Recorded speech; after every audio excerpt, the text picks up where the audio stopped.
வணக்கம். Hello everyone. உங்களை எல்லாம் ரொம்ப நாள் கழித்து சந்திப்பதில் உள்ளபடியே மகிழ்ச்சி. அதுவும் என்னுடைய நண்பர், என்னுடைய சகோதரர் ரோமியோ பிக்சர்ஸ் ராகுல் அவர்களை என்னுடைய இடத்தில் சந்திப்பதில் மிகுந்த மகிழ்ச்சி. நல்ல மனிதர், நல்ல சகோதரர், மிக சிறந்த தயாரிப்பாளர். தமிழ் சினிமா நல்லா இருக்கணும்னு நினைக்கக்கூடிய இளம் தயாரிப்பாளர்கள் மிக முக்கியமான ஒருவர். ரோமியோ பிக்சர்ஸோடைய குடும்பத்திலிருந்து அடுத்த படத்திற்கான ஒரு வெளியீடு இன்னைக்கு வந்து செய்திருக்கிறோம். இயக்குனர் மிஸ்டர் ஹர்ஷவர்தன். டேரக்டர் சாரை பற்றி சொல்லணும்னா நம்ம வினோத் சாரோட ஒர்க் பண்ணவர். எனக்கு என்ன சந்தோஷம்னா ஜனநாயகனில் ஒர்க் பண்ணவர், துணிவிலும் ஒர்க் பண்ணவர். அப்படி ஜனநாயகத்தையும் துணிவையும் கொண்ட ஒரு இயக்குனருக்கு ஆல் தி பெஸ்ட் பிரதர். சிறந்த ஒரு திரைப்படத்தை இங்கே கொடுக்கறதுக்கு என்னுடைய வாழ்த்துக்கள். அவருடைய ஹோல் டீமுக்கும் இல்லை பங்கெடுத்திருக்கக்கூடிய நடிகர்கள், டெக்னீஷியன்ஸ், ஆர்டிஸ்ட் அத்தனை பேருக்கும் என்னுடைய பெஸ்ட் விஷஸை இந்த நேரத்தில் சொல்லிக்கிறேன். தொடர்ச்சியாக ரோமியோ பிக்சர்ஸ் வந்து முத்திரை பதிக்கக்கூடிய பல்வேறு நல்ல முயற்சிகளை முன்னெடுத்திருக்கிறாங்க. என்னுடைய அருமை நண்பர் சகோதரர் மிஸ்டர் ராகுல் அவர்களுக்கும் அவருடைய டீமுக்கும் இந்த நேரத்தில் என்னுடைய சிறந்த வாழ்த்துக்களை, பெஸ்ட் விஷஸை உங்க எல்லார் மூலமாகவும் நான் தெரிவித்துக் கொள்கிறேன். சொல்லுங்க. சென்சார் வாங்கி தானே ரிலீஸ் ஆகணும். சென்சார் கொடுத்தீங்கன்னா ரிலீஸ் பண்ணிடலாம். அதற்கான வேலைகளும் நடந்துட்டு இருக்கு. ஜனநாயகன் திரைப்படம் மட்டும் இல்லைங்க, எந்த ஒரு திரைப்படத்தையுமே அரசியல் காரணங்களுக்காக வேறு எந்த காரணத்துகளுக்காகவும் அப்படி வந்து நம்ம பண்ண முடியாது. முறைப்படி சட்டப்படி அதற்குரிய அந்த ஒரு சான்றிதழ்லாம் வாங்கி தான் கொண்டு வர முடியும். அதுக்கான வேலை நடந்துச்சு. நடிகர் விஜய் அவர் வந்து நேற்று இன்று நாளைன்னு பிரிச்சுக்கங்க. நேற்று வந்து அவர் வந்து நடிகர் விஜய், இன்று மாண்புமிகு தமிழ்நாடு முதலமைச்சர் விஜய். நாளை வந்து அவருடைய கையில் இல்லையா, அது வந்து காலத்தின் கையில் இருக்கிறது. என்ன தீர்ப்பு தர போறாங்க மக்கள், என்ன ஒழித்து வைத்திருக்கு நமக்கு தெரியாது. எங்களை பொறுத்த வரைக்கும் அவர் என்றும் தளபதி. நேற்று இன்று நாளை என்றும் எங்களுடைய பாசத்திற்குரிய தளபதி விஜய்.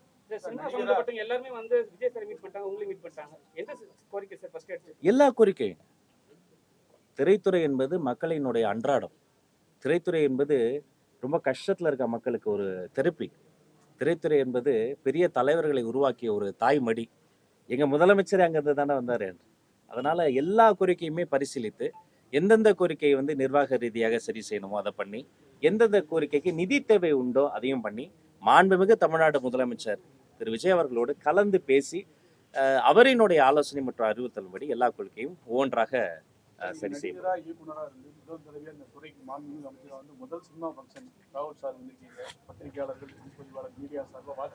Thank you sir, thank you. ரொம்ப நன்றி.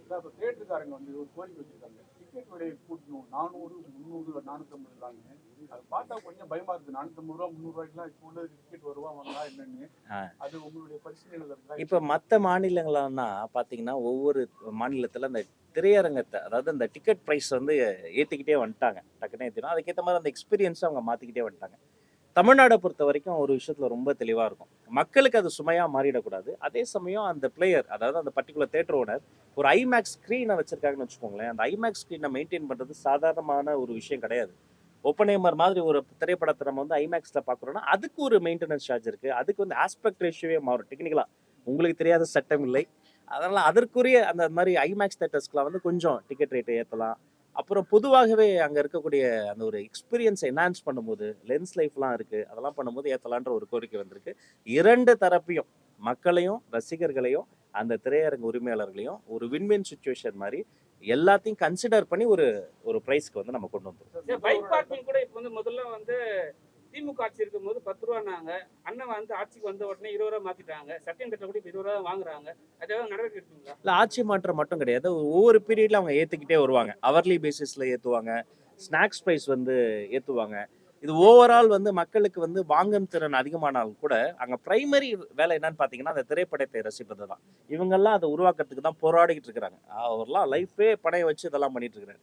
அப்போ அல்டிமேட்டாக அந்த எக்ஸ்பீரியன்ஸ் மட்டும் பாதுகாக்கணும், அது மட்டும் கொடுக்கணுங்கிறது, அதுக்கு ப்ரைஸ் ஏற்றிட்டு போடுங்கிறது மட்டும் இல்லாமல் இவங்கள மாதிரி தயாரிப்பாளர்கள், இயக்குநர்கள், அண்ணன் பெருந்தனமே நடிகர்ன்றார். நான்லாம் சின்ன சின்ன வாத்தியார்கள், போலீஸ்கள், அது மாதிரி சின்ன சின்ன நடிகர்கள், குணச்சித்திர நடிகர்கள், அவங்களுடைய லைஃப்லாமும் நம்ம வந்து பார்க்கணும். அப்போ ஒரு மிடில் பாயிண்ட்ல இருந்தால் தான் அது கரெக்டாக. ரொம்ப அதிகமாக வைத்திடக்கூடாது, ரொம்ப இதுவாகவும் பண்ணிட முடியாது.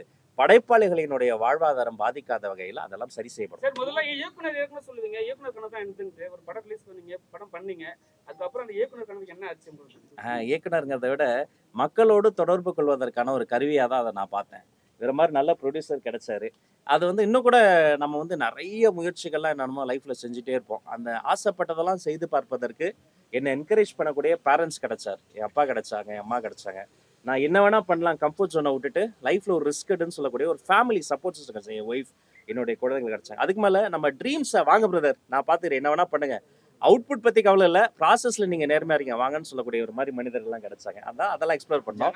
அந்த வழியில் அரசியலுக்கும் நீ வா, நான் பார்த்துக்கிறேன், நீ வந்து நில்லு அப்படின்னு ஒரு அண்ணனை போல என்னுடைய முதல்வர் கிடைச்சாரு. அதனால இது ஒரு பொறுப்பு, இன்னொரு கூடுதல் பொறுப்பை மக்களோடு தொடர்பு கொள்ளும் ஒரு கருவியாக தான் நான் பார்க்கிறேன். முதல்வருடைய பிறந்தநாள் வந்து ஜூன் 22 19ஆம் தேதி பிறந்தநாள் பரிசா வருது. தொண்டர்கள் ரசிகர்கள்லாம் ரொம்ப எதிர்பார்ப்பாங்க. சமூக வலைதளங்கள்ல வருது.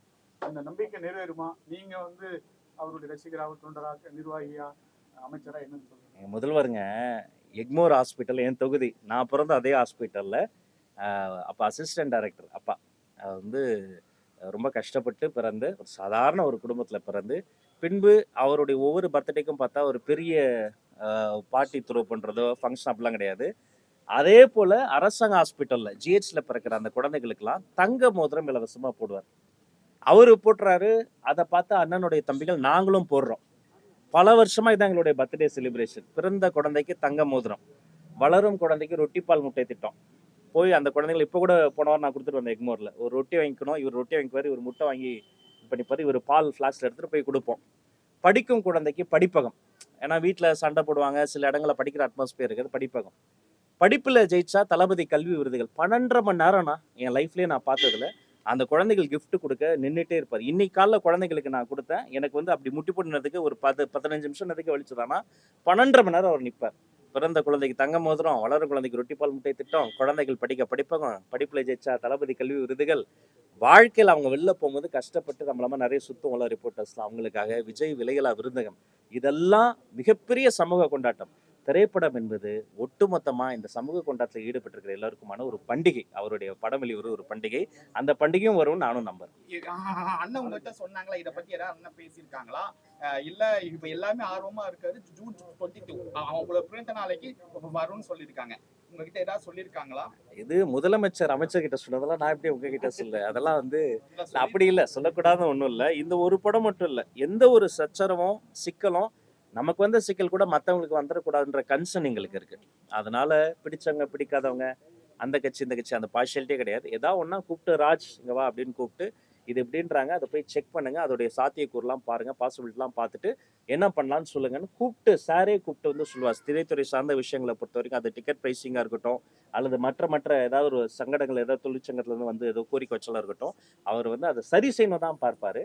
அதனால அது அந்த வேலையில தான் நாங்களும் இருக்கோம், நாமளும் சரி செய்வோம். சரி, சினிமா தாண்டி இன்னைக்கு பள்ளி எப்போ திறக்க போறாங்க? அப்புறம் வந்து எல்லாம் லேப்டாப்காக எதிர்பார்த்துட்டு இருக்காங்க. இந்த வருடம் நடக்குமா?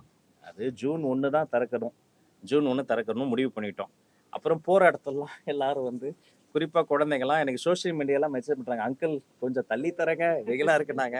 அப்புறம் மாண்புமிகு தமிழ்நாடு முதலமைச்சரை போய் நான் பார்க்க போயிருந்தேன். பார்க்க போயிட்டு உட்காந்து பேசிகிட்டு இருக்கும்போது பல விஷயங்கள் பேசும்போது அப்படியே உட்காந்துருந்தேன். என்னப்பா அப்படின்னாரு. இல்லை இது மாதிரி பசங்களாம் கொஞ்சம் ஸ்கூலில் தள்ளி திறக்கலாமான்னு கேட்குறாங்க அப்படின்னேன். யார் கேட்குறதுனாரு. இல்லை என் பையனே கேட்குறான், வெயிலும் அதிகமாக இருக்குது, ஐஎம்டிலையும் செக் பண்ணேன், ரொம்ப எக்ஸ்ட்ரீமாக இல்லைனாலும் கொஞ்சம் இருக்குன்றாங்க.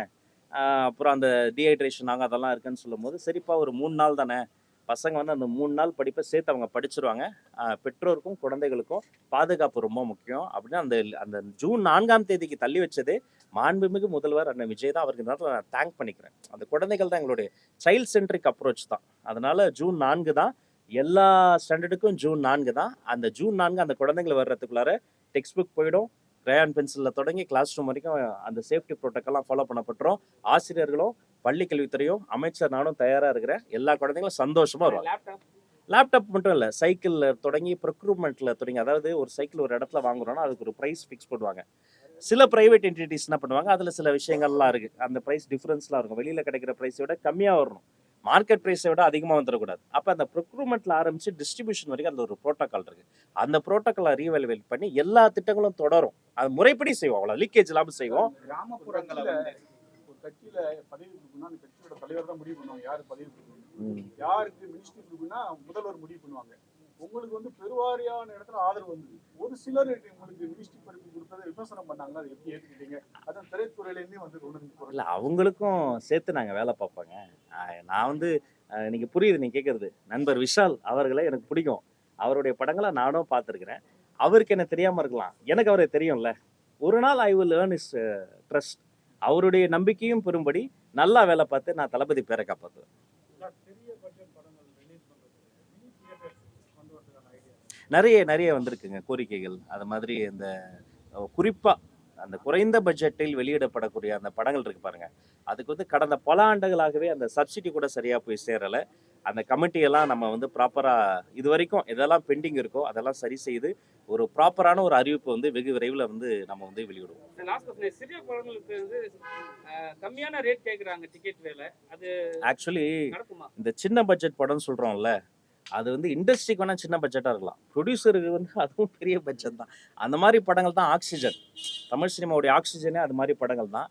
ஒரு சின்ன பட்ஜெட் படமா வந்ததுனால இன்னைக்கு பிரதீப் ரங்கநாதன் ஒரு பெரிய கலைஞர் நமக்கு கிடைச்சிருக்காரு. ஒரு 2-3 படங்கள் தான் ஓடுது, மற்ற படங்கள்லாம் ஓடாம நிக்குது.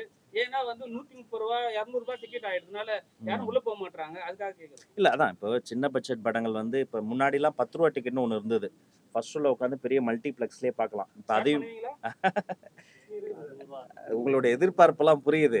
அப்படி எடுத்தோடனே நம்ம அதை சொல்லிட முடியாது. அது ஒரு நிர்வாகம் இருக்கு, புரோட்டோகால் படி எல்லாம் செய்து சிறிய பட்ஜெட் படங்களை ஒருபோதும் கைவிட மாட்டோம். அதுதான் தமிழ் சினிமாவின் ஆக்சிஜன். அவர்களுக்கு நாங்கள் துணை இருப்போம். இந்த படத்தில் வேலை பார்த்த அத்தனை பேருக்கும் வாழ்த்து. எண்ணிக்கை ஸ்டூடெண்ட்ஸ் வந்து ரொம்ப கம்மி ஆயிட்டே இருக்காங்க. இல்ல இருக்கா இல்லப்பா, நான் திரும்ப சொல்றேன், பிரைவேட் ஸ்கூல்ஸும் கவர்மெண்ட் ஸ்கூல்ஸும் ஒரு பொது புத்தியில ஒரு வேற்றுமை இருக்கு. நெக் டு நெக் தான் இருக்கு. என்ரோல்மெண்ட் ரேஷியோவா இருக்கட்டும், உள்ள படிக்கலாம் இருக்கட்டும். இப்போ கூட நான் ஒரு 4 லட்சம் பசங்க என்ரோல்மெண்ட் டார்கெட் கொடுத்துருக்கேன். அதில் வேலை செய்கிறோம். இந்த படத்தில் வேலை பார்த்த அத்தனை பேருக்கும் வாழ்த்துக்கள். நண்பர் ராகுலுக்கு என்னுடைய best wishes. Thank you so much. ஒரு குரூப் பிக்சர். Thank you sir.